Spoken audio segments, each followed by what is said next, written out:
Loss অ্যাঞ্জেলেসে যে ভয়াবহ দাবানল, আমরা তো সবাই জানি এখন যে সেখানে হাজার হাজার বাড়িঘর পুড়ে ছাই হয়ে গেছে।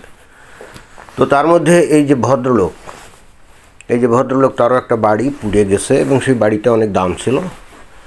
তো এখন খুব ইন্টারেস্টিংলি আমি লক্ষ্য করলাম যে বাংলাদেশের এই যে 52 টেলিভিশন নাকি ইউটিউব চ্যানেল জানি না, একরকম উচ্ছ্বাস প্রকাশ করছে। কেন উচ্ছ্বাস প্রকাশ করছে সেটা তাদের যে সংবাদ চ্যানেল সেখানের একটা ভিডিও ক্লিপ থেকে আমরা একটু শুনি। ফিলিস্তিনিদের বিরুদ্ধে সহিংসতার আহ্বান জানিয়েছিলেন তিনি, কিন্তু তার বাড়ি পুড়ে ছাই হয়ে গেছে। এদের ন্যারেটিভ হলো ফিলিস্তিনিদের বিরুদ্ধে সহিংসতার উস্কানি দিয়েছিলেন এবং বস্তুত খবরটা এমনভাবে প্রচার করলো যে যেহেতু উস্কানি দিছিল সেই হেতু তার বাড়িটা পুড়ে ছাই হয়ে গেছে। বিষয়টা এরকম একটা ইমপ্রেশন দেওয়ার চেষ্টা করলো না। সম্প্রতি আমেরিকার লস অ্যাঞ্জেলেসে ভয়াবহ দাবানল পুড়ে ছাই করে দিয়েছে তার নিজের বিলাসবহুল বাড়ি। 2023 সালের 19 নভেম্বর সামাজিক মাধ্যম এক্সে একটি পোস্ট করেন হলিউড অভিনেতা জেমস উডস। তাতে তিনি লিখেছিলেন, কোনো যুদ্ধবিরতি নয়, ছাড় নয়, ক্ষমা নয়, এবং হ্যাশট্যাগ তাদের সবাইকে মেরে ফেলো ব্যবহার করেছিলেন। এই পোস্টের মাধ্যমে ইসরায়েলের প্রতি তার কট্টর সমর্থন জানান তিনি। একেবারে পরিষ্কারভাবে এদের ন্যারেটিভ হলো যে যেহেতু ইসরায়েলের প্রতি তার সমর্থন, এবং ওই যে 7 অক্টোবর 2023 সালে হামাস যখন ওই যে ইসরায়েলের উপর ঝাঁপিয়ে পড়লো এবং 1200-র মতো নিরীহ মানুষকে একেবারে কচুকাটা করলো, ইসরায়েল তো তারপরেই হামাসের উপর ঝাঁপিয়ে পড়ছিল। তো ওই পরিপ্রেক্ষিতে ইসরায়েলিদের কী করণীয় ছিল? ইসরায়েলিদের আত্মরক্ষার অধিকার নাই, তারা তো আত্মরক্ষাই করছিল। এটাই হলো ইসরায়েলিদের ব্যাখ্যা এবং অবশ্যই এই ভদ্রলোকেরও ব্যাখ্যা। এখন এই ভদ্রলোক কি হলিউডের অভিনেতা যেহেতু, তাহলে তো তার বিলাসবহুল বাড়িই হবে। এখন এটা পুড়ে ছাই হয়ে গেছে, তাকে খুব দুঃখ ভারাক্রান্ত হৃদয় একটু কান্না ভাবেও আমরা দেখলাম। কিন্তু আসলে খুব যে তার ক্ষতি হয়েছে তা কিন্তু না। এদের এই আমেরিকা বলেন, কানাডা বলেন বা উন্নত দেশগুলো বলেন, প্রত্যেকটা বাড়িরই কিন্তু ইন্স্যুরেন্স করা থাকে। তো যেহেতু এখন পুড়ে ছাই হয়ে গেছে, এরা যে আসলে খুব বেশি লস এদের হলো তা কিন্তু না। এরা প্রায় তাদের বাড়ির সমপরিমাণ অর্থ এরা কিন্তু পেয়ে যাবে। তাহলে লসটা কীভাবে হলো? এখন এই আগুনে এই ভদ্রলোক কিন্তু মারাও যায়নি। তারপরও আমাদের এই বাংলাদেশের যারা নাকি মিডিয়া খবর প্রচার করে, দেখেন যে তাদের বক্তব্যটা কি, অর্থাৎ অন্য কথা তারা খুশি হয়েছে এবং এরকমই একটা ইমপ্রেশন তৈরি করার চেষ্টা করলো যেহেতু হামাসের বিরুদ্ধে ইসরায়েলকে সাপোর্ট করছিল, এই জন্যে অনেকটা আল্লাহর তরফ থেকে তার উপর গজব পড়ছে অথবা আমেরিকার উপর গজব পড়ছে। বাংলাদেশের মিডিয়াগুলো যদি আমরা শুনি তাহলে কিন্তু এরকমই একটা ইমপ্রেশন তৈরি করার চেষ্টা করছে, তাই না? তো যাই হোক, এখন কথা হচ্ছে যে এটা তো একটা দুর্ঘটনা। আর এই ক্যালিফোর্নিয়া অঞ্চলটা ভীষণ শুষ্ক এবং মরুভূমি প্রবণ একটা এরিয়া। এখানে কিন্তু প্রত্যেক বছর এখানে দাবানল হয়, জঙ্গলে আগুন লাগে, অনেক ক্ষেত্রে সেই আগুনটা লোকালয়েও চলে আসে এবং প্রত্যেক বছর আগুন লেগে এখানে অনেক বাড়িঘর পড়ে। এইবার সেইটা ভয়াবহতার দিক থেকে অনেক বেশি হয়ে গেছে এই আর কি। কিন্তু তাতে করে আমেরিকা কি ধ্বংস হয়ে গেছে অথবা লস অ্যাঞ্জেলেস কি ধ্বংস হয়ে গেছে? না, কোনো কিছুই হয় নাই। বরং এখানে এই যে যাদের বাড়িঘর পুড়ছে তারা কেউ লসে নাই, প্রত্যেকেই টাকা পয়সা পাবে। হ্যাঁ, সাময়িকভাবে হয়তো তারা ঘর বাড়ি হারিয়ে একটু হয়তো বিভিন্ন জায়গায় আশ্রয় নিচ্ছে এই আর কি। ইয়ের বাইরে কিন্তু তাদেরকে যে খুব একটা বেশি লস হবে তা না। আর আমেরিকার অর্থনৈতিক শক্তি এমনও না যে এটা তারা রিকভার করতে পারবে না, তাই না? যত খরচই হোক না কেন, এটা ঠিকই তারা রিকভার করে ফেলবে, এতে কিন্তু কোনো সন্দেহ নাই। কিন্তু বাংলাদেশের এই মিডিয়াগুলার এই যে খবর, এটা তো এক ধরনের প্রতিহিংসামূলক এবং একই সঙ্গে হিংসামূলক একটা বক্তব্য, তাই না? তাহলে এই বাংলাদেশের মিডিয়া কি বলতে চায় যে হামাস নাগাড়ে ইসরায়েলের উপর আক্রমণ করে যাবে আর তাদের নিরীহ মানুষদেরকে হত্যা করতেই থাকবে এবং সেটাই যথাযথ? অর্থাৎ ইসরায়েল তাহলে তারা কি পাল্টা তাদের আত্মরক্ষামূলক কোনো ব্যবস্থা নিতে পারবে না? আচ্ছা, এই যে বর্তমানে বাংলাদেশ, তাই না, বাংলাদেশ আর ভারতের মধ্যে তো একটা গণ্ডগোল গ্যাঞ্জাম, একটা যুদ্ধদেহী মনোভাবের মতো একটা পরিস্থিতি।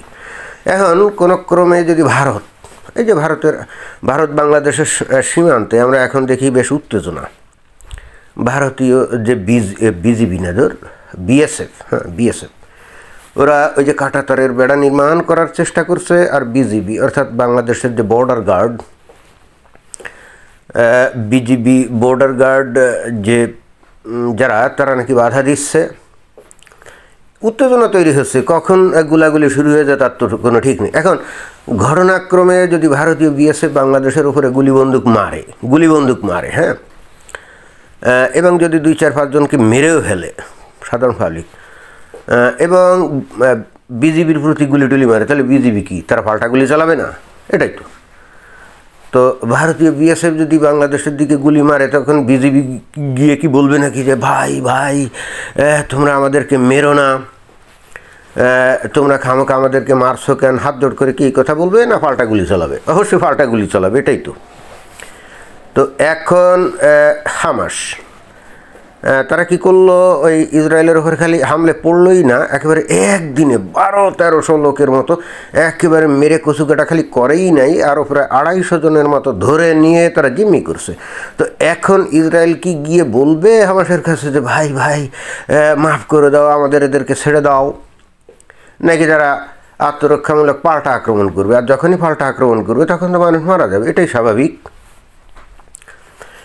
এখন দুনিয়াভি মানুষ দুই দলে বিভক্ত হবে, তাই না? হামাসের পক্ষে যাবে মুসলমানরা, কারণ হামাস হলো খাঁটি সুন্নি মুসলমান এবং তারা মুসলিম ব্রাদারহুডের অংশ, যারা গোটা পৃথিবীতে ইসলামী খালিফেত প্রতিষ্ঠা করতে চায়, যেটা নাকি বস্তুত মুসলমানদের স্বপ্ন। অতএব হামাস যাই করুক।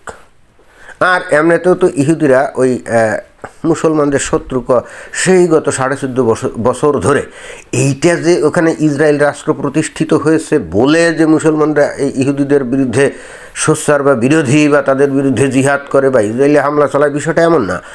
বর্তমানে মুমিন মুসলমানরা এই ধরনের একটা ভাব তৈরি করার চেষ্টা করে যে ইসরায়েল ওখানে অবৈধভাবে বা বৈধভাবে যাই হোক জোর করে ওখানে রাষ্ট্র তৈরি করছে বলেই ইহুদিদের বিরুদ্ধে সারা দুনিয়ার মুসলমানরা খেপে আছে। বিষয়টা হলো মোটেও তা না। যারা ইসলাম ভালো করে জানেন তারা খুব ভালো করেই জানেন যে খোদ নবী নিজেই এই বিষয়টা শুরু করে গেছিলেন। উনি মারা যাওয়ার আগে, একটা সহিহ হাদিসে আছে, মারা যাওয়ার আগে উনি আয়েশার কোলে তখন ওনার মাথা ছিল, তখন নবী কিন্তু নিজেই আয়েশাকে বলছিলেন, হে আয়েশা, আমি ভীষণ দুঃখ পাচ্ছি যে আমার জীবনকালে আমি আমার দেশ থেকে ইহুদিদেরকে আমি বিতাড়ন করতে পারলাম না, তবে আমি মারা যাওয়ার পর যেন আমার সাহাবীরা এই কাজটা করে।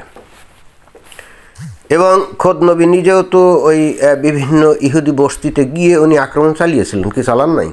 যেমন বানি কুরাইজা, সেখানে গিয়ে অবরোধ করে, বানি কুরাইজাদের একটা দুর্গ ছিল, অবরোধ করে প্রায় 20-25 দিন অবরোধ করার পর যখন ইহুদিরা সবাই সারেন্ডার করলো, তখন ওই ইহুদিগুলোকে একেবারে কি কত 700 থেকে মতান্তরে 900 পর্যন্ত সেখানে কিন্তু তাদের কল্লা কেটে তাদেরকে হত্যা করা হয়েছিল।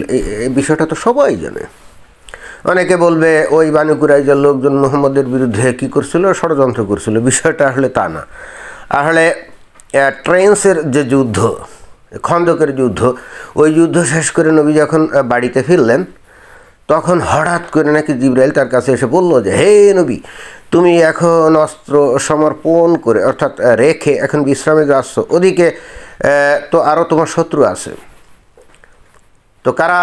তখন উনি আবার দলবল নিয়ে, বিশ্রাম না নিয়ে উনি কী করলেন, উনি তার দলবল নিয়ে আবার চলে গেলেন কোথায়? বানি কুরাইজার ওখানে গিয়ে অবরোধ করলেন। চিন্তা করে দেখেন স্টেটমেন্টটা কীরকম। বানি কুরাইজারা যদি সত্যিকার অর্থে নবীর বিরোধিতা করতো, তাহলে যুদ্ধক্ষেত্রে খন্দকের যুদ্ধে অর্থাৎ তাদের বিরুদ্ধে অভিযোগ ছিল যে কুরাইশদের পক্ষে নাকি ওই বানি কুরাইজার ইহুদিরা নাকি সহযোগিতা করেছিল। যদি সেটা করে থাকে, ওই সময়ের যুদ্ধ তো আর আজকের মতো যুদ্ধ না যে কয়েকশো কিলোমিটার দূর থেকে ক্ষেপণাস্ত্র মারলাম বা বিমান মারলাম, তাই না? কে বা কারা যুদ্ধ করছে এখন তো আর একেবারে চিহ্নিত করা যায় না।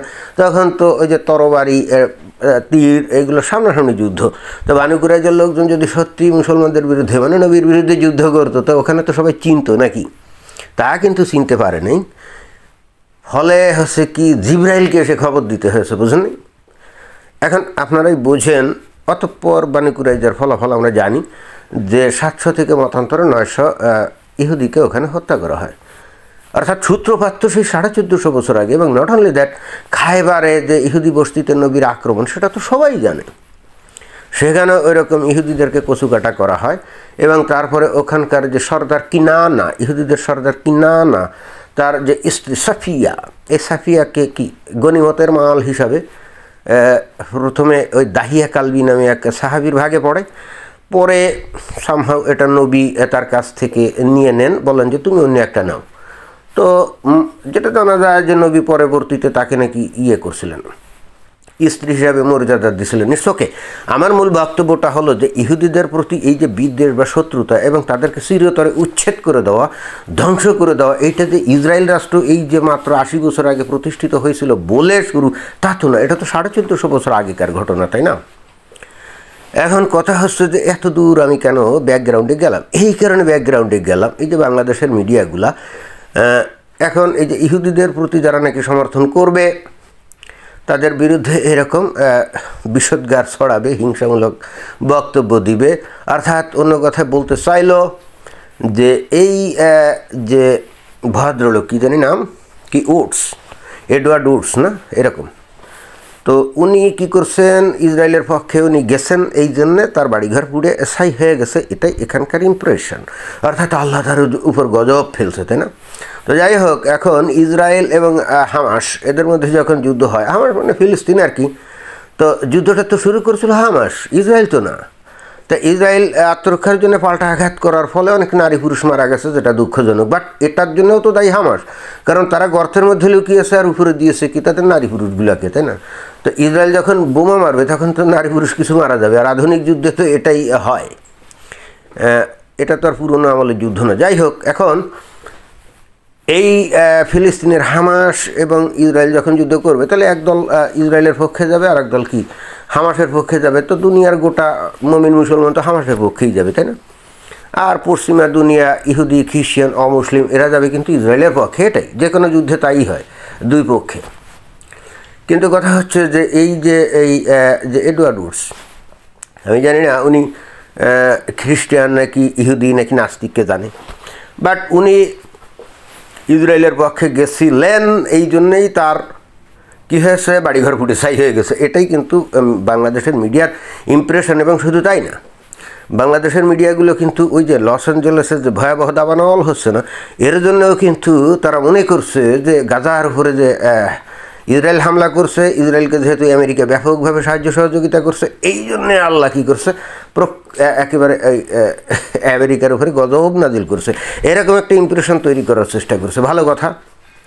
তাহলে আমার এখন প্রশ্ন হচ্ছে যে মুসলিম দেশগুলোতে যে প্রতিনিয়ত এই যে ইরানে, তুরস্কে, কিছুকাল আগেও তো, কয়েক বছর আগেও তো তুরস্কে তো ভয়ঙ্কর কী হলো, ভয়ঙ্কর কি ভূমিকম্প হলো, তাতে 10,000 মতো লোক মারা গেল, মুমিন মুসলমান, তাই না?